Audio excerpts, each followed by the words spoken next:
Mestre in questo momento qua non è il luogo adatto per venire a comprare droga, venire a cercare prostitute o dedicarsi alla prostituzione o a borseggio o altro. L'avviso è rivolto direttamente a chi delinque, andatevene altrove.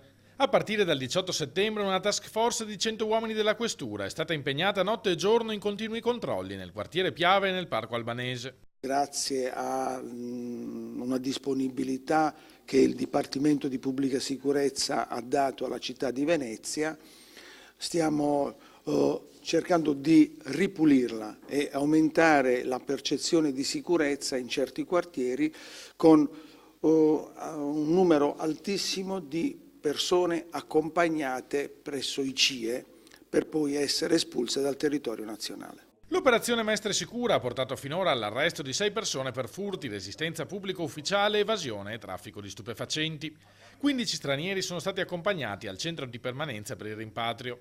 Altri 4 sono stati rimpatriati in frontiera, mentre 39 hanno ricevuto l'intimazione a lasciare il territorio nazionale entro 7 giorni. Continueremo con questo ritmo nei prossimi mesi, assicura il sindaco Luigi Brugnaro. Se queste persone non vogliono cambiare vita, non resta loro che cambiare città.